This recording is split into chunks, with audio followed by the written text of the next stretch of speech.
did. So I feel like he's gonna have a really good shot against BioIce. But BioIce might just have the the actual like crispy builds. And by crispy, I mean they're crisp, but not that they're crunchy. But we'll see. This is all why we're actually watching this happen unfold today. In this best of 5 in the top left, as the pink Protoss, he is Ninja.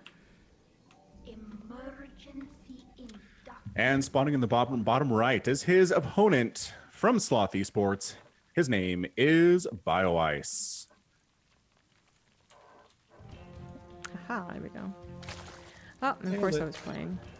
1 second. There we go.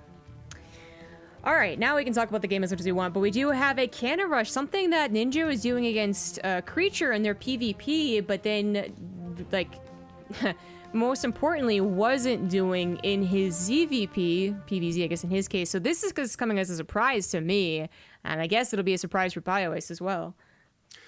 For sure. Although that said, I'm sure he's run up against this on the ladder more than once in his experience. So I would be surprised if he didn't send an Overlord out here to scout this. I think we can see it coming in here. Yes, it's going to come here and see it. His response really needs to be pulling drones at this point. His spawning pool just now has started. So let's see if he pulls the boys or possibly could just cancel. Yeah, just cancels the natural. And he's going to go ahead and take his expansion over at that traditional third base location and just kind of let Ninja waste his resources on these if he wants to let them finish. Or not. He's sending the drone across the map and... Whoa! Oh, okay, all right. We'll see what happens here. There are gold bases in the middle of the map, but I have never seen a Zerg player respond to this by taking one. And some people have responded by proxy hatching, but it's pretty rare. It's pretty rare. Ninja, of course, is going for the more up-to-date style of cannon rushing, where you don't just put on cannons, you also get into like gateways and robos. And all right, it is going to be a proxy hatchery. Heyo, very excited for this. I think proxy hatch is my favorite strategy in all of StarCraft 2. It just makes me happy on the inside, probably because I main Zerg and I just like to see the creep spreading into opponents' main bases. But that said, it is very fun. You see spine crawlers, queens, creep tumors, lings are popping out here. Should get pretty nuts for Ninja pretty soon. I think he has to assume what's going on based on the fact that that was canceled. Has he actually checked the other third base locations? I wonder if he just presumes that it's there instead of a map. I'm not sure if he checked it before or after he cannon rushed, actually, because he has, in his vision, he has seen the third, but I wasn't sure exactly when. So this could be very awkward. I mean, he's getting a cannon, but you do that sometimes anyways. You're afraid of other options that are available. And if you knew it was an actual proxy hatch, you might want to get 2 or shield battery as well. The Cybernetics core is done. Yeah, it's a nice wall up at top of this ramp here. He is really investing everything into this at the Ninja, or BioIce's natural base. I mean, in production, we do have some roaches for BioIce and a double robo facility coming up too for the Protoss player as a follow-up. Stalker's going to poke on up this ramp.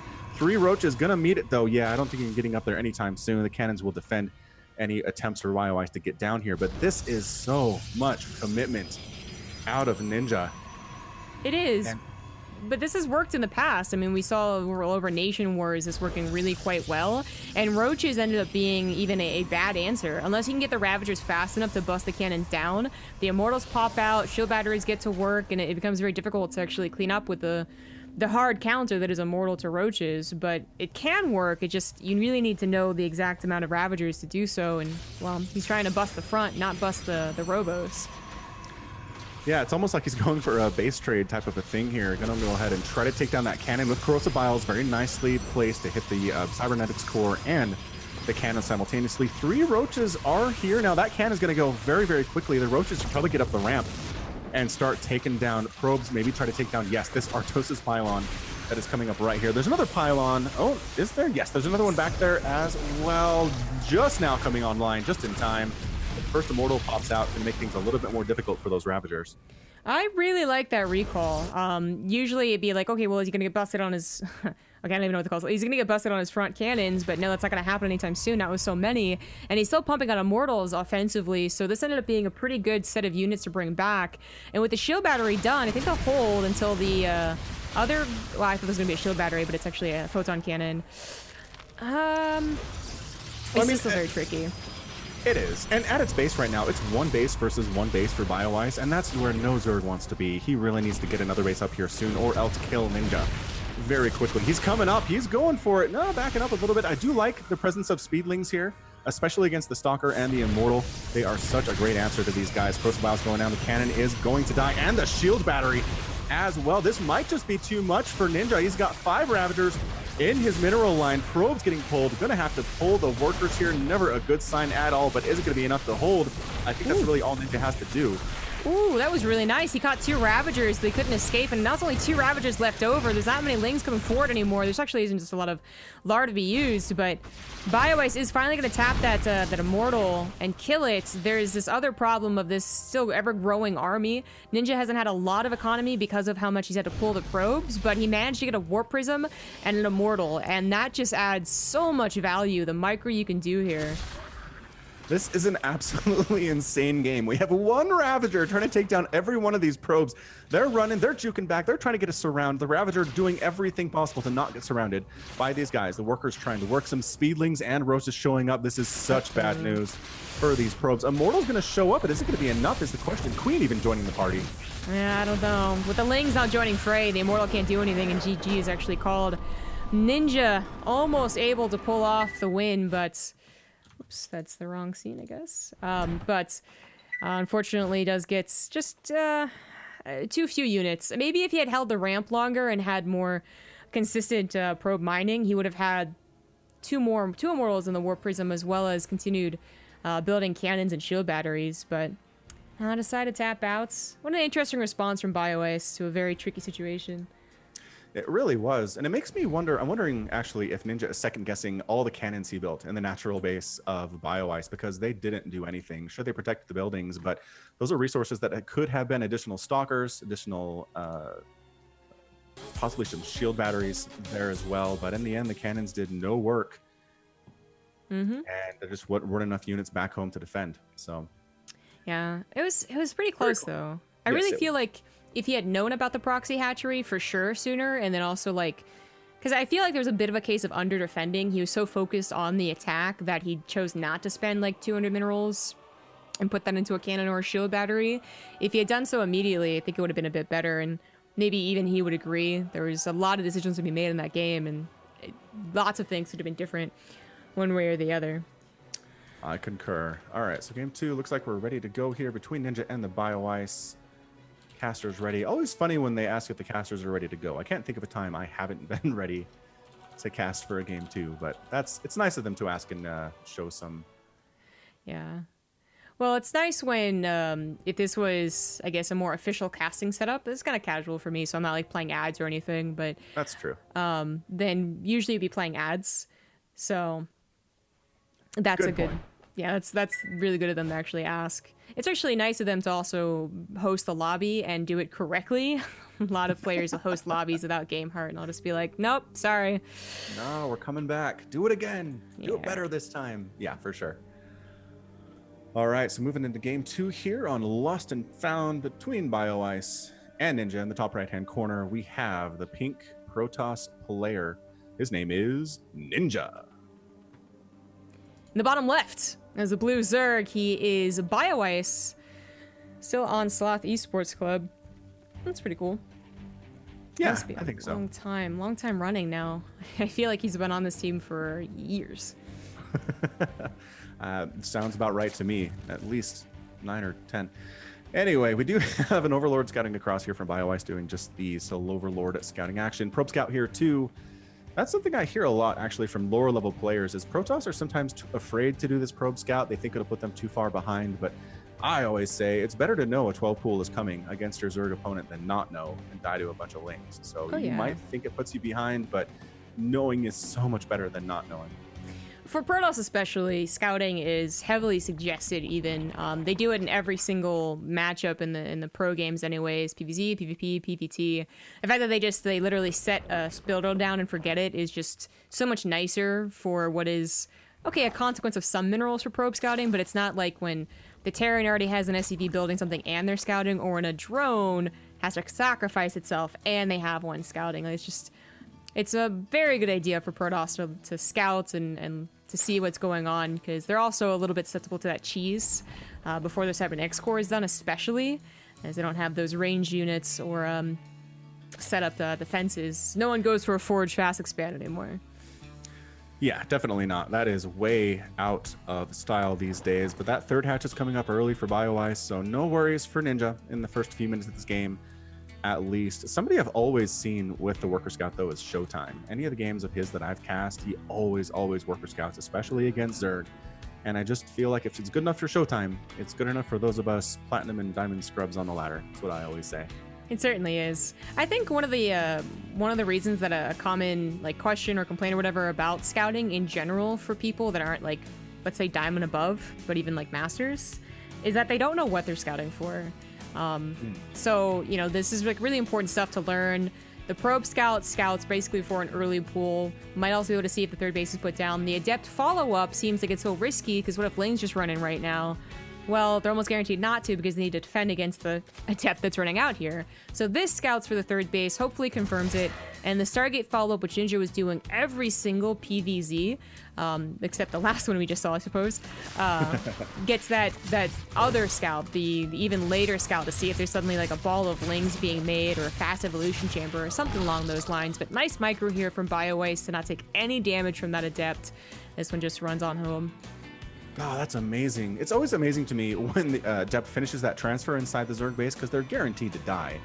And it's very, very rare that you see enough damage taken to make that worth it in that situation. So, but yeah, amazing micro by BioIce, making sure that wasn't the case today.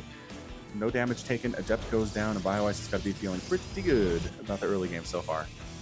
I'd say so. I feel like Ninja, so obviously he died forward that Adept. He wanted the drone kill, so not get it, and also not get the third scout is maybe putting him a little on edge. He played so many cheeses yesterday.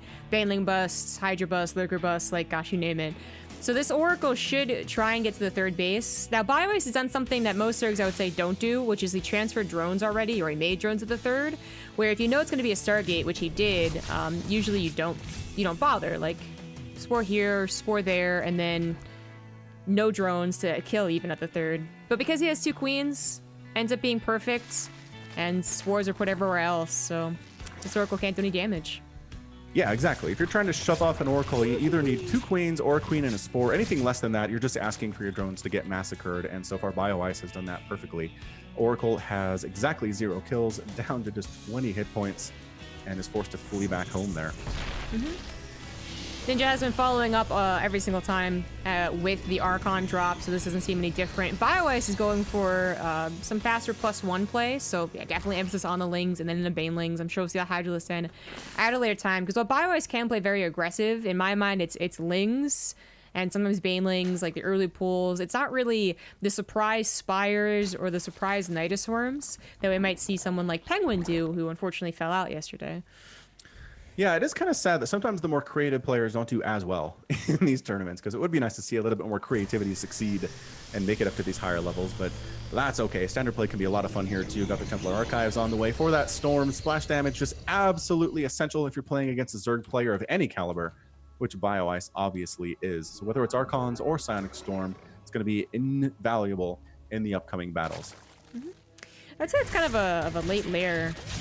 That's But he, you know, if it's a later layer, then maybe you got a couple more drones, and he didn't need an Overseer anyways. Not many people are going for the Dark Shrine opener, although that is kind of coming back into play every now and again because Zergs are going for later layers and not getting Overseers and Sport Crawlers. So it's funny how the meta revolves like that.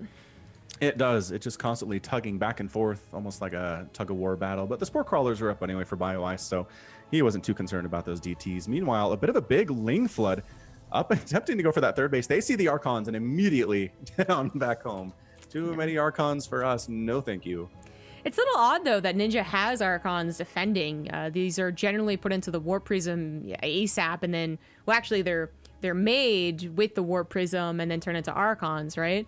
So I guess maybe he mistimed his Warp Prism, or he knows how BioIce plays, so he was like, nah, you're not going to get me with your Ling attacks. I'm just not even going to use my Archons offensively, as he's just loading up a couple of Zealots. And if that's the case, then BioIce seems to be a little worried about these macro games.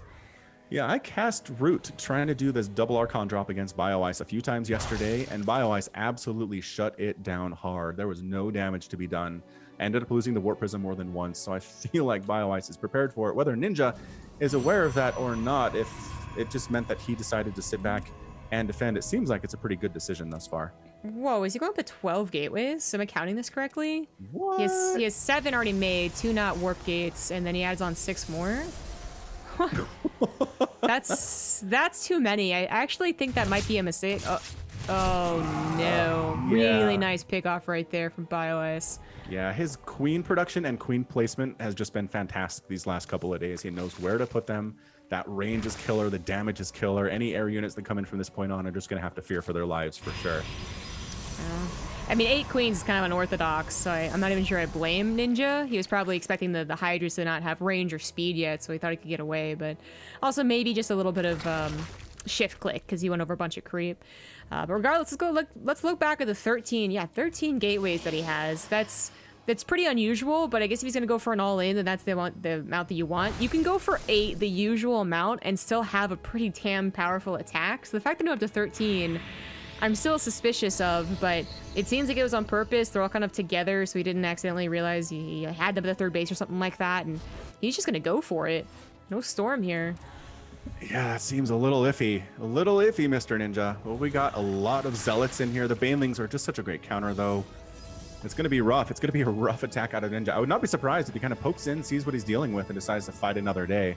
But another huge warp in. Got more zealots. Another Archon joining the party. Single immortal in the back. That Hydra Baneling count, though. All right, Banelings need to crash on the zealots. They're getting some decent hits along that right side and towards the middle, and that's your good game.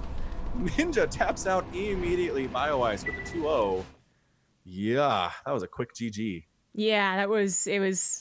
You said you wouldn't be surprised if he just saw the army and then immediately left, but it was like I didn't mean that. Well, yeah, he saw the army and was like, okay, let me just try, and then he realized, okay, this isn't gonna work, and just tapped out. So pretty quick succession there. Oh, the Protoss hopes.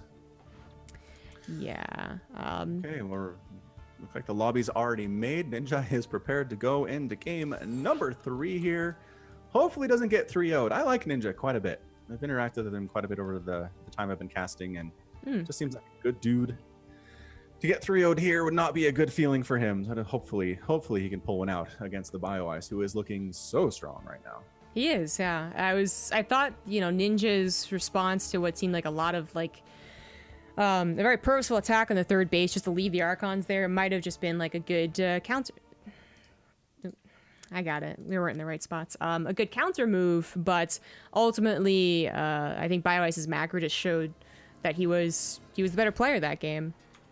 Yep, for sure. I mean, the end of the game there, if I'm watching on your stream, it was 180 to 141 supply. Had a nice 40 lead supply, 68 to 67 harvesters, which means his army was significantly bigger. There's a nice warp in there, but the Baneling hits completely countered the Zealots. They weren't doing anything. And then Hydra versus Archon, the Hydras with any level of micro, especially on Crete, are going to be just fine. So a bit understandable for that quick tap out, I suppose. Mm-hmm. Well, it's game number 3, and in the bottom left, this guy is down 2-0. It is Ninja.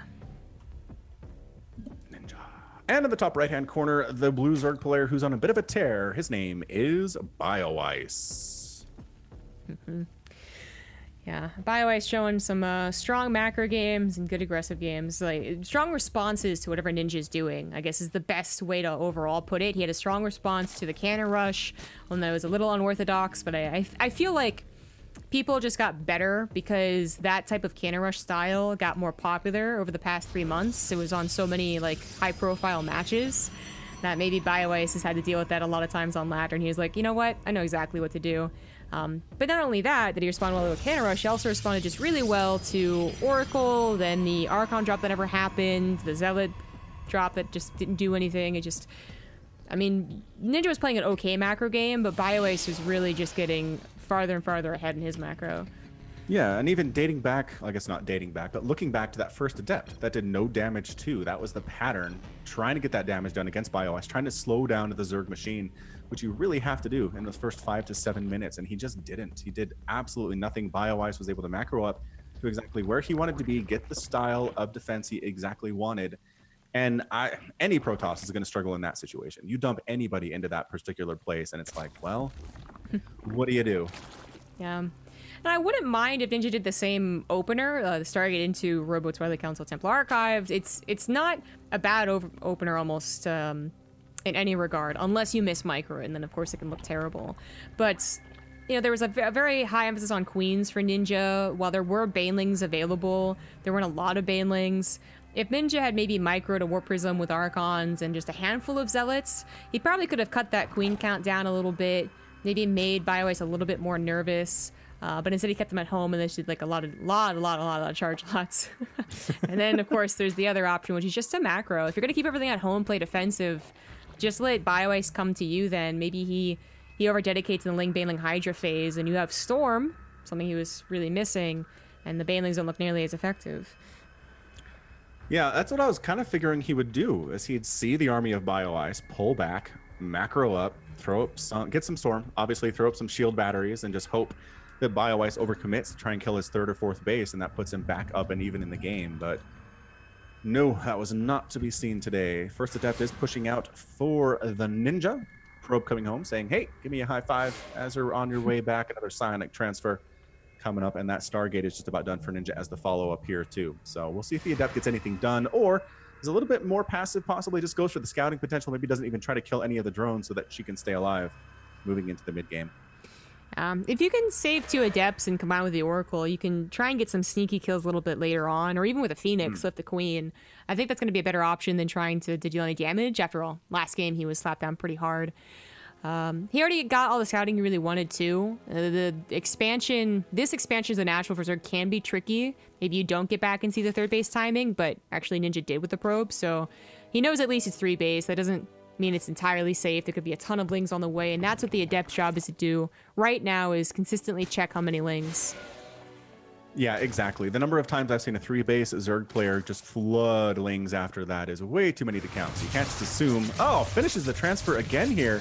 Once again, Queens, nice surround. One of the Adepts goes down immediately. The other one doesn't even try to escape. A couple drones go down this time, but 2 Adepts removed from the game, and Ninja doesn't have anything to follow up with here. It's just the Phoenix, nothing for support on the ground. Right. Yeah, not liking the trades he's getting with the Adepts. You'll see a lot of Protoss players lose those, but if they get maybe 4 drones, it's a little bit better. It's usually not the biggest deal, but that's a little worrying. He wants to get his third up, and it's supposed to be an easy map to do so. He took that Ling counter very, very seriously, but it is the same follow-up. So, yeah, 2 more gateways. Well, he should have a total of 4 if he wants to go into the Archon drops. Ninja? He did this, I feel like it's a mistake, by the way, like just putting it out there. I think it's a mistake, but he did do this before in one of the other best ofs that he played. We're just going for the 3 gateway? Oh, okay. I was like, I'm just like miscounting here. No, he did go for 4. There we go. No, wait, 2 plus, I'm looking at the Nexus, 2 warp gates plus 1. Yeah, he did mess up. Okay, well, yeah, I guess we'll only focus on that for so much, as you just have to wait an awkward couple more seconds for one of the warp gates to cool down again to warp in another High Templar. But now he adds on 2 more, so I don't know, eventually getting up to, maybe his eventual goal is 8, but he's kind of adding the gateways on like a really oddly staggered time, and I don't want to pay too much attention to it.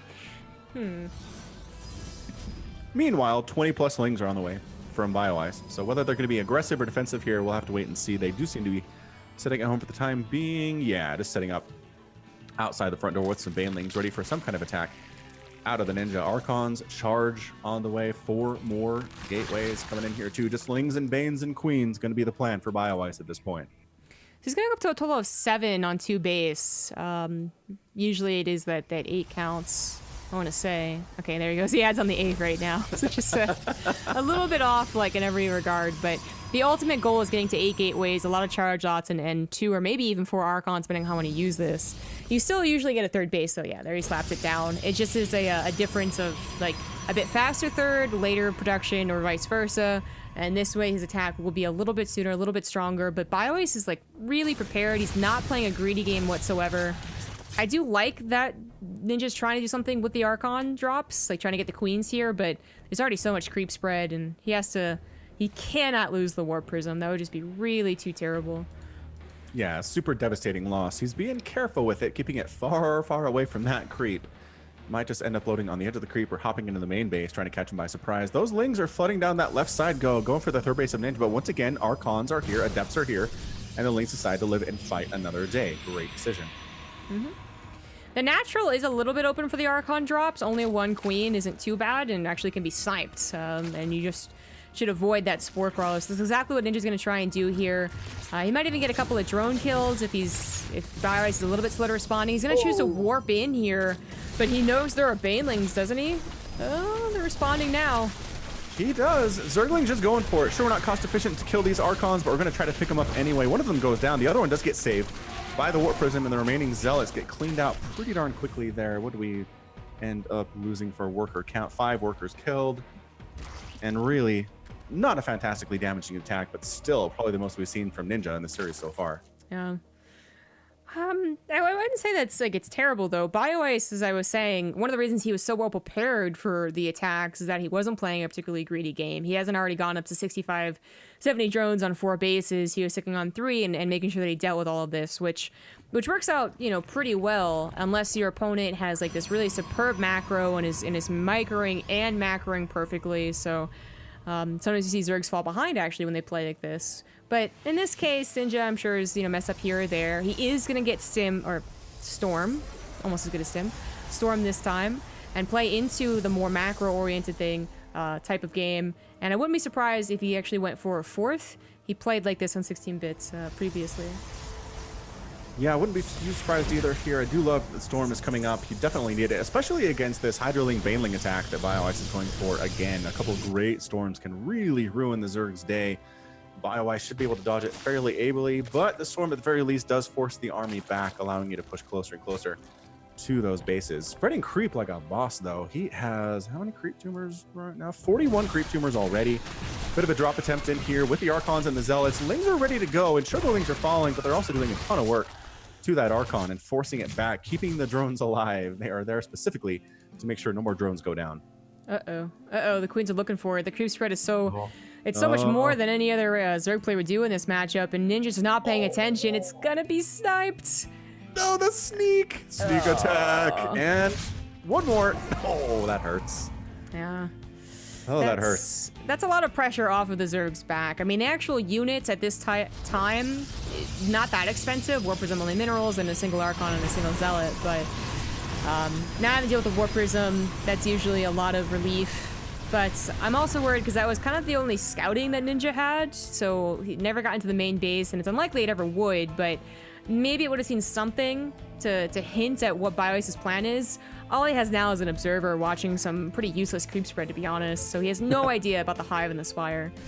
Hey guys, there's some tumors here. Yeah, it's not even where BioIce is expanding, so...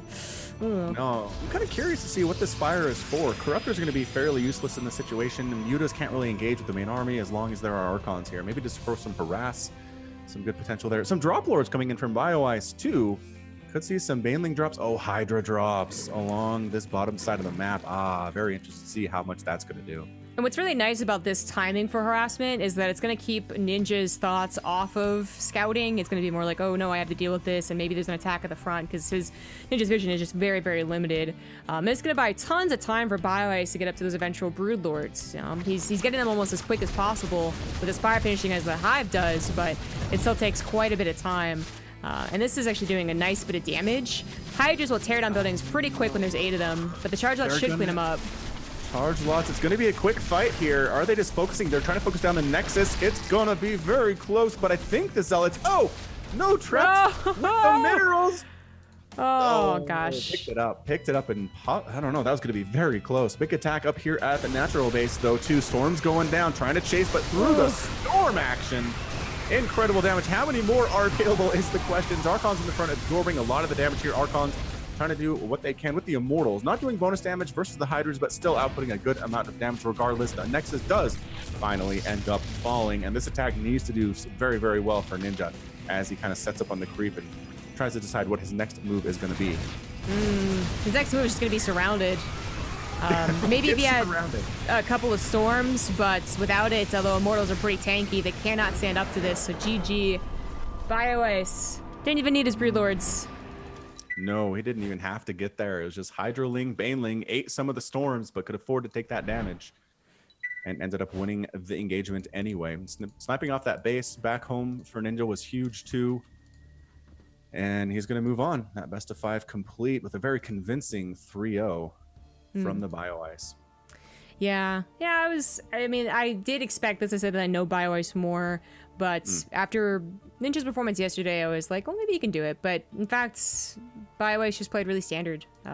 Good macro and outpaced the Protoss a little bit. So now we're going to be getting into Creature versus Uko, or Uko, I guess so it's pronounced. And that's also going to be a PvZ best of 5. I don't know much about this Zerg player. I know a little bit about Creature, but I have no idea about our Zerg. So how did his games go? Yeah, I didn't know that he existed either until yesterday when I cast him. And again, it really just came down to his ZVZ in particular was spectacular in that he was prepared for Ling Floods, prepared for Roach Hydra stuff. Upgrades were better than his Zerg opponent, better concaves as well. So if it's going to be a ZVZ for him, I really like his odds. We'll have to see how he does. I'm trying to remember if I saw him in a ZVP at all, if he played against Root at all, the only Protoss on that side of the bracket or in the group stage. And I'm not sure that he did, so I can't really speak to anything else.